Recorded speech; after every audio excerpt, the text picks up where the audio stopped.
Welcome back to another episode of The Banker, the Broker, and the Canadian. We are here with the normal trio. We've got Reedy Man out of Canada. We've got Jim over on the West Coast, and me from the, I guess you want to call it the Deep South, Cajun country, whatever this is.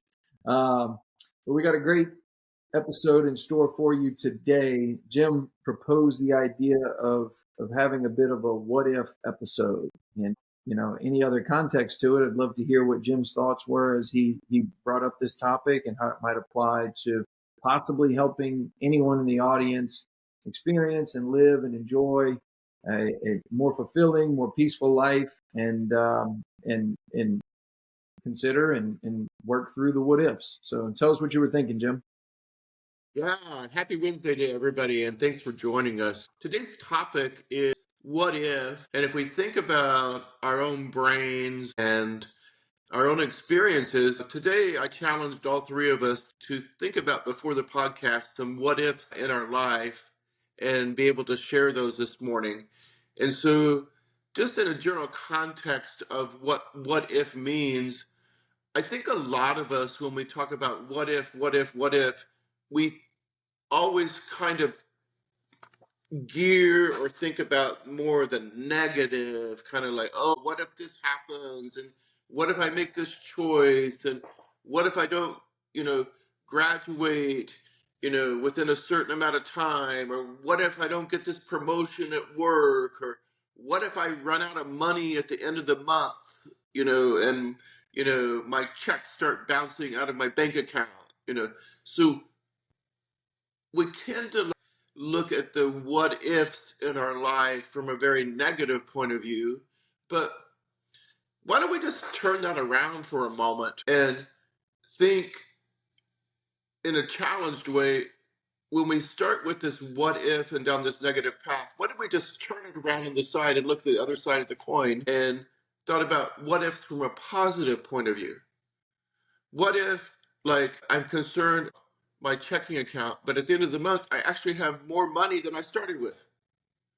What if, like, I went on vacation with maybe some challenges with other family members, but like that experience actually brought me closer to them rather than, dragging us all down and wish we never went. So I think sometimes with the what, and I'll give you an example of mine and then I'll throw it over to Reedy and Jason. My what if in real estate a long time ago, we bought like a fourplex.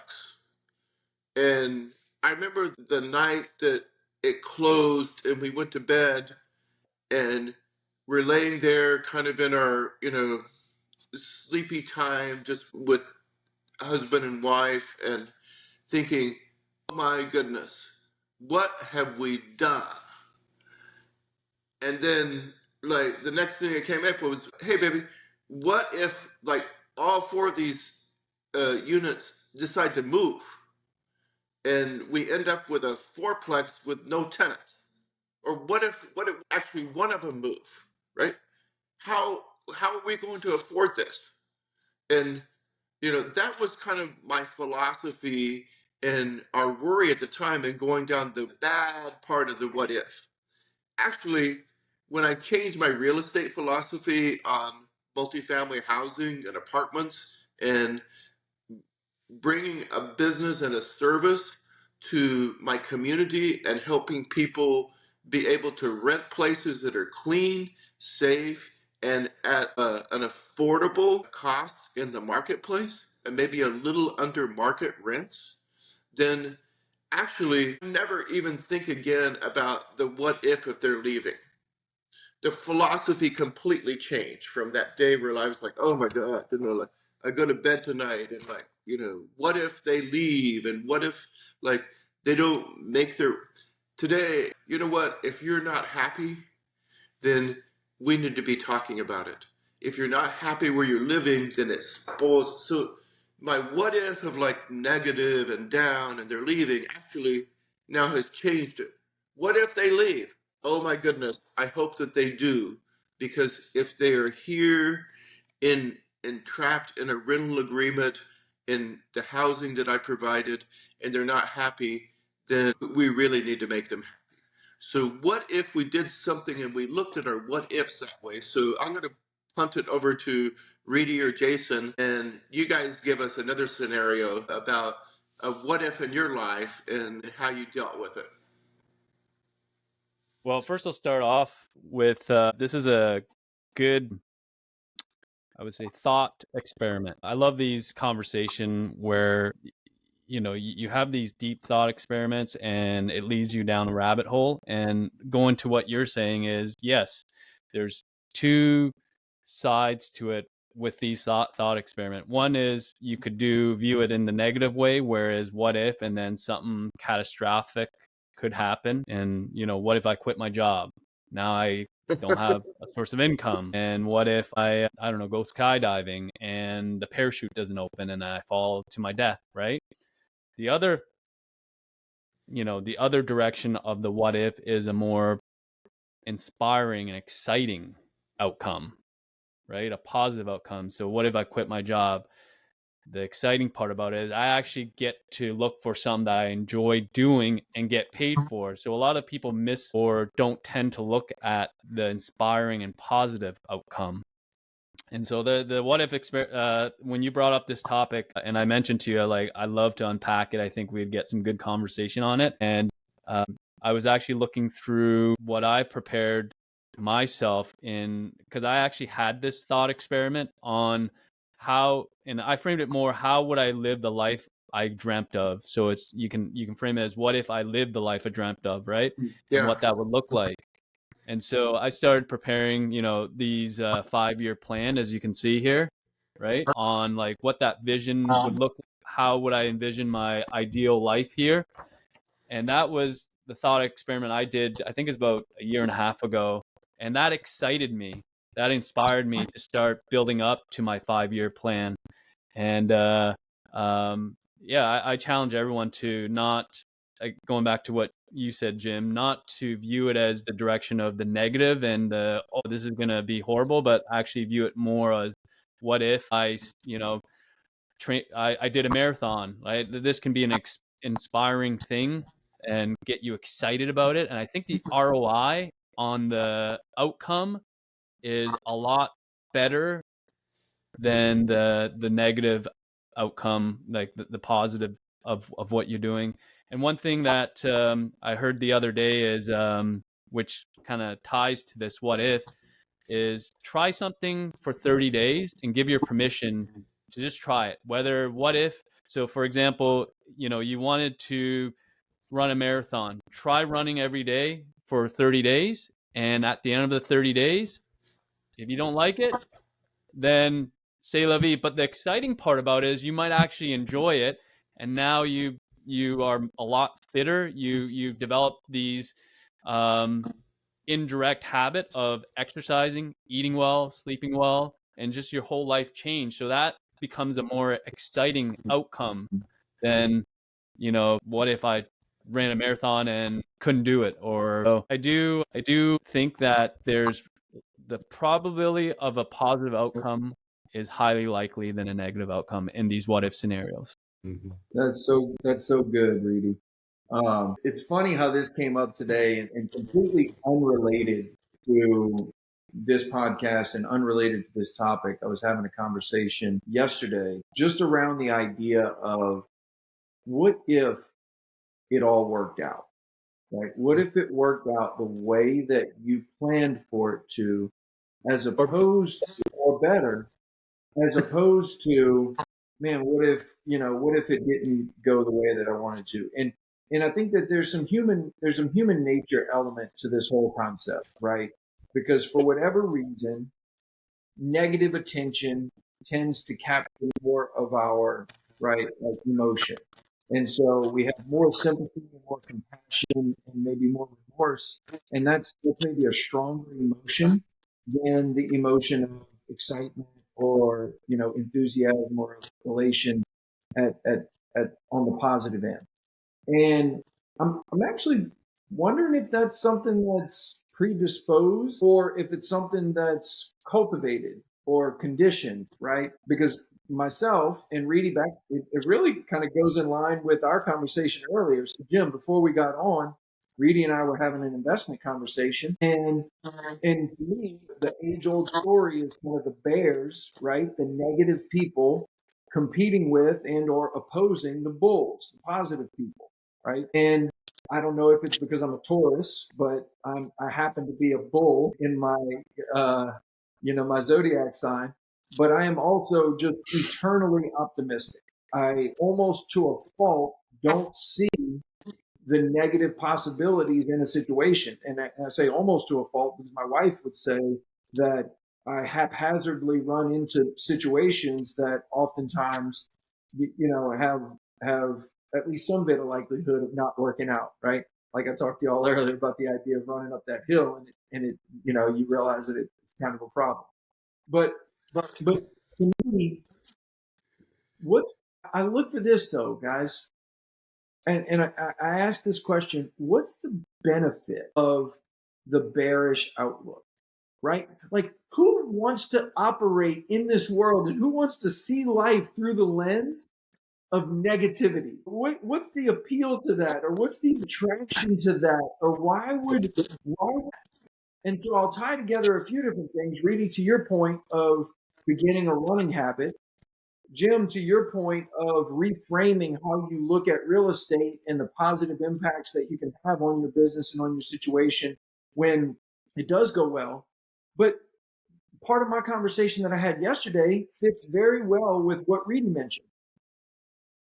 Don't decide how you're going to feel about something before you've tried it out and implemented it not only as a part of your life, but then also if you've installed it as a habit, right? Because oftentimes, if let's say, Reedy, for instance, to carry that thread of what you've already brought up, let's say your fitness isn't exactly in line, right? Let's say you're a person that for whatever reason has fallen out of, just peak physical fitness.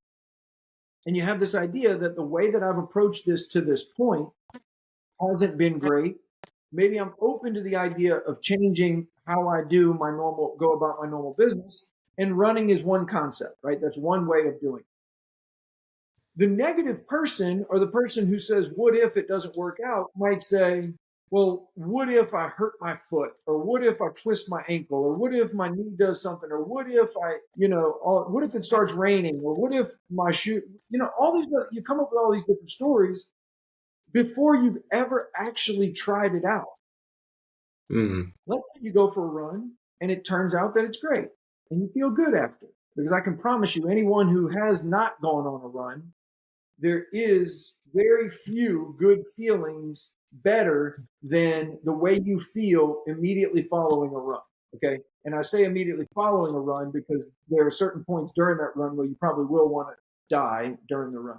But following the run, you feel amazing.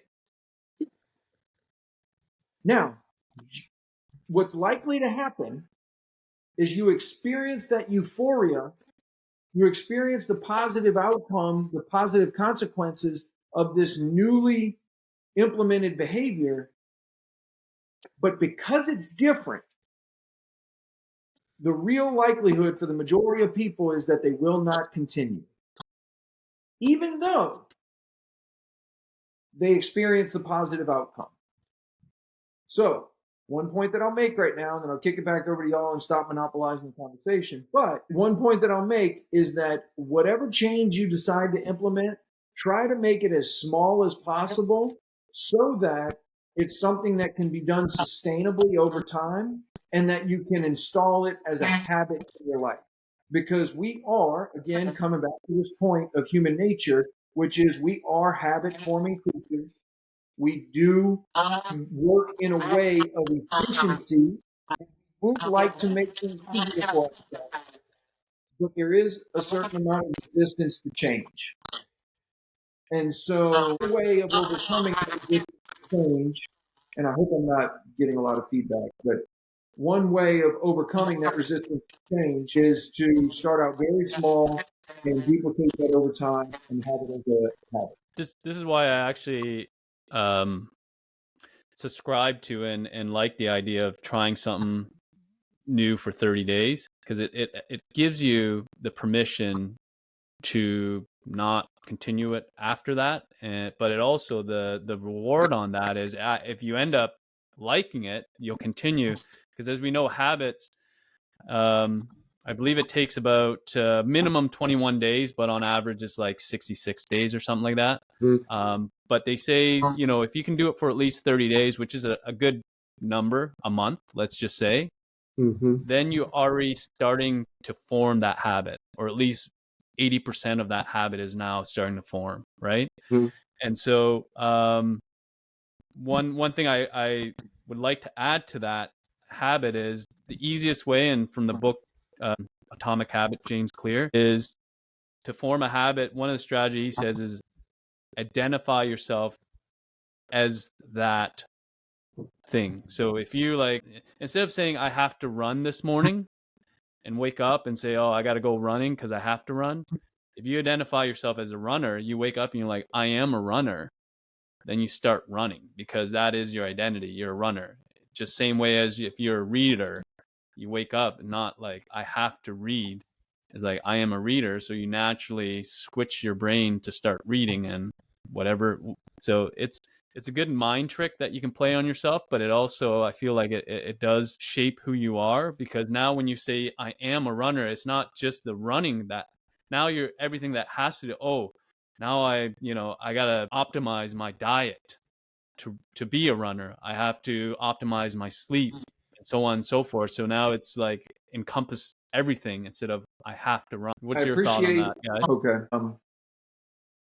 I appreciate those thoughts. And at one point in the progression, or at one point in the journey, it can be helpful to, as you mentioned, Reedy, identify as a runner, right? So embody all of what that looks like to be a runner. Because if someone does identify as a runner, then it's a known understanding that there are certain inherent characteristics of ways of operating to an extent, right? Like when you do research on runners, they do certain things. However, there is a place, or there is a perspective that might go a little bit further than that, in the way that is, like, I run every day. Now, this might throw some people off, right? I've run every day since, as you all know, since 2017. But I don't consider myself a runner. I don't identify, to use that terminology, I don't identify as a runner. I am an individual who enjoys the act of running for all of the reasons why I benefit from that activity and what comes along with it. But I think that it's a bit restrictive to label someone as the act that they perform, because it's not them. Okay. And what I mean by that is that there are certain ways of identifying that can be positive, that can be helpful to you. But in my experience, most of the time, when other people ask you, well, how do you identify? They're trying to categorize you and frame you in a way that they want to make certain decisions about you before you have a chance to, in my framework or my thought process about it, allow for you to surprise them or display your uniqueness more authentically and more genuinely in that interaction. So, for instance, you meet a new person and they ask you, what do you do? Right? How often does that happen? What do you do? And so you tell them what you do, and then immediately all of these synapses start firing off of judgment and categories that they put you in, that have you very, very narrowly defined, that may inaccurately describe who you are. And so that's the only reason why I hesitate reading. And again, as much as I appreciate the idea of identifying with it, and at a certain point in your journey, I see how it can be helpful to identify with that label at a certain place. And again, I know I'm super long-winded about this, and I'm sorry, but at a certain place along the path, the hope is that you might grow to a place beyond allowing for that label to define you. To add to that, I hate that question of what do you do? Because I do agree with that. It immediately, for good Right? or bad, immediately labels you, and you get this judgment Yeah. of, for good or bad, again, depending on your response, right? Yeah. And a lot Um, of times, really, they're digging a yeah, little bit intentionally or unintentionally. And yeah, in the past, I've been quite naive about their questions, right? yeah, And so I'm just thinking, oh, it's quite innocent, where there's probably a lot more depth to what they're asking. And so we had Dr. Bruce Chow on, who founded Inspired Dental, the dentist. Remember, he doesn't lead. He taught me so much in that episode. He doesn't lead with, "Hey, look, I'm a dentist. I fix people's teeth, and I make sure that you realize that dental education is that if you don't take care of your teeth, then you're going to have some heart and some brain issues and some severe." He doesn't lead with all that, like, "Hey, look, being told that I was stupid and I wasn't learning and my twin brother was better." I mean, he has all that in his story, but you ask him, and a lot of times we want to know about Bruce is a dentist so that we can identify. But actually, Bruce talks about it. When you ask him, "What do you do?" his answer is, "I inspire people worldwide by giving back to my community and to others." Yeah. And that's kind of not what they want to hear. They want to hear, "I'm a dentist. I founded Inspire Dental." But what they get from Bruce is quite a different delivery of a message. Eventually, they may find out that Bruce is a dentist, and that, like, "Hey, I want to go to a dentist's office where the dentist actually comes out into the waiting room and talks to me like a human being, right? Instead of like over me, like, and suddenly appears while I'm sitting in the dental chair, being all wigged out and having so much anxiety over even being there." So I think that Bruce's example in this, in like, what if, people came to us and, we actually, instead of telling them what we actually like do, like, and maybe like our income job, if we talk to them about, what if we, like, turned it around and said something like what Bruce is saying. Eventually they're going to figure out, we're a dentist, or, you know, we're in private banking, or like we won Dragon's Den in Canada, Okay, got it. But like, what if we lead with something that, brings out more of the bull instead of the bear negative in our lives? I love that, Jim. So if we took a second right now, and we never really know what direction we're going to go, right? But if we took a second right now to better answer that what if question, or that better answer that what do you do question, being as that none of us like the question, none of us really like the direction that it's going, that the person typically means when they're asking it, right? What they Yeah. usually want. Um, what if we answered that question differently? Mm-hmm. How would you answer it differently, Reed? Just talking to me. Yeah. Yeah. It's I mean, I don't know. That's a good. If someone asks me, what do you do? Naturally our response is to, like you said, identify with your job on what you do, right? But I think, and I go back to what you said about trying not to pigeonhole on identifying yourself, like as a runner and whatnot. But I think in this case, if you do want to be a little bit, um, you want to reserve judgment on the response, maybe have a general response on what do you do. I mean, I'll go, if you're a banker, instead of saying I'm a banker, it's like, oh, I help make money, or something like that, or I enjoy entrepreneurship, right? So instead of me owning my own business or saying what type of business I own, is like I dabble in some business here and there. Mm-hmm. Sure. I Tim One way Ferriss. of answering that question as it relates to my profession is that I've given some thought to, is and again, at the risk of it seeming insincere, not genuine, but because it can be delivered in a way where it's not received well. But my thought is this: is I encourage people to develop a better relationship with their finances. That's my role, right? My role is to take a person from wherever their current understanding is or whatever their current relationship is with their finances and elevate it, right?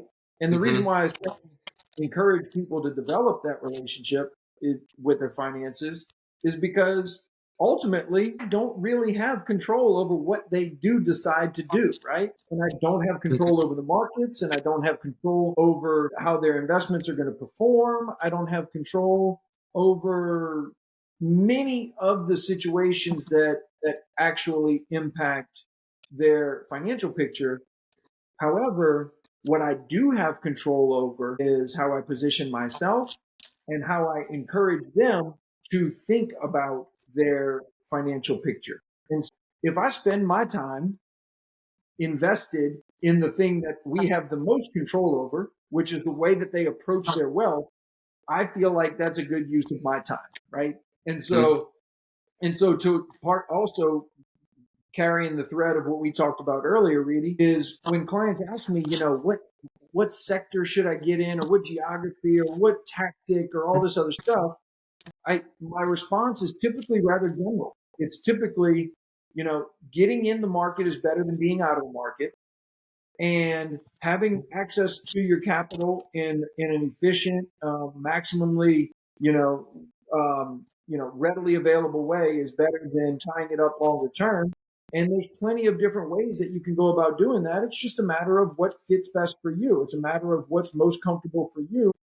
Until I know more about you, until I have a better understanding of how you have previously thought about money to this point, I really wouldn't be able to even say anything because I don't know anything. I don't know where you're starting from, right? Mm-hmm. Until I understand where you're starting from, only then will I be able to offer any thoughts of how we might progress, which then serves as the foundation for them recognizing that I actually care about them and that I'm not just product slinging, right? I'm not just product presenting, that I'm actually in a certain way. And this is how I think about it too.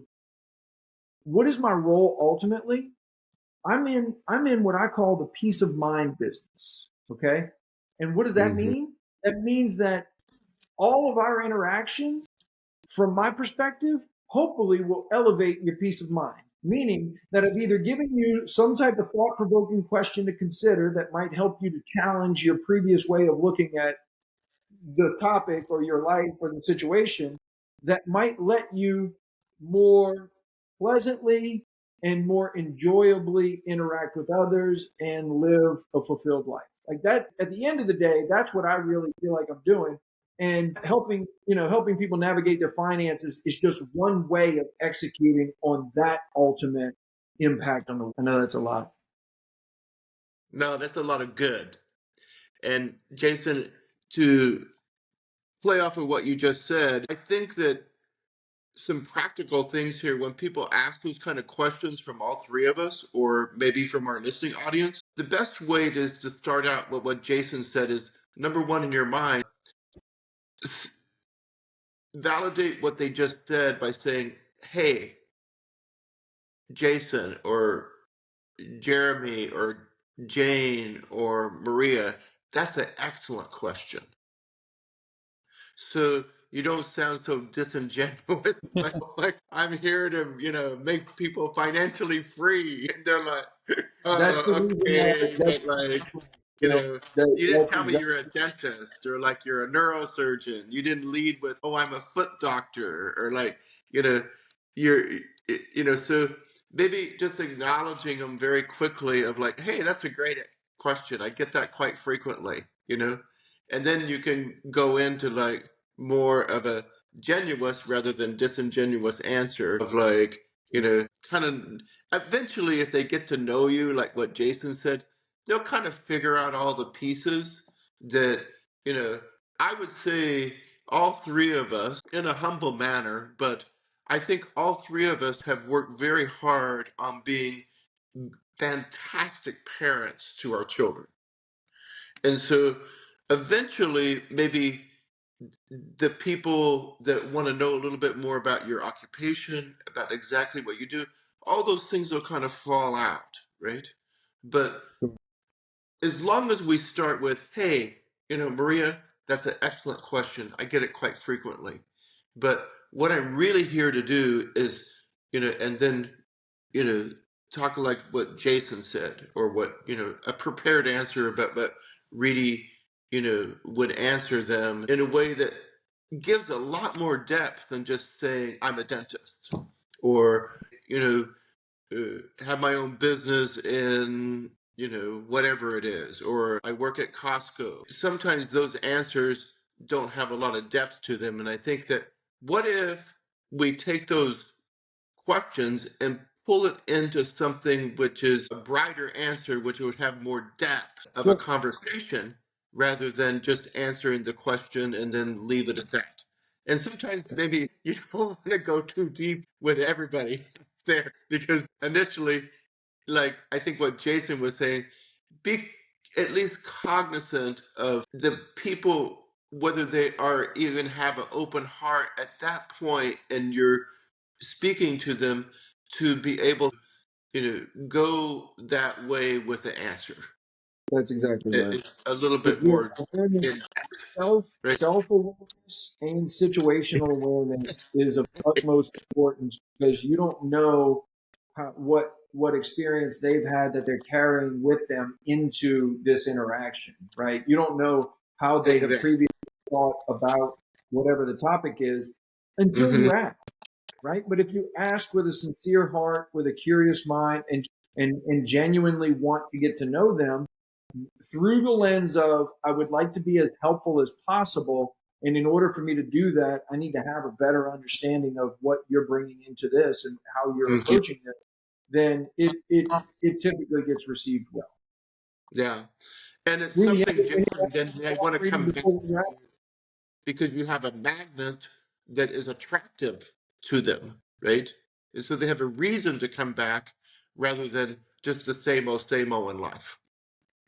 Sure. Reedy, any last minute thoughts before we wrap?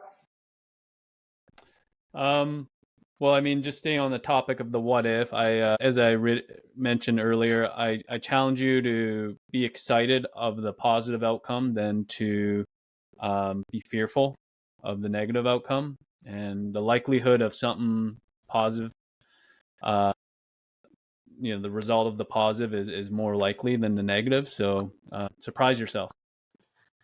That's wonderful. And two, as just a parting thought, the market is up 80% of the time and it's only down 20% of the time. But yet the overwhelming majority of the press coverage that's shared is negative in nature. So don't be distracted or delusioned to think that the sky is falling, when there's no evidence that of that occurring over time, and that we really should have a positive outlook, not only on our own situation, but the overall outlook on the economy in the United States and even the world. So, enjoy the rest of your day. Peace.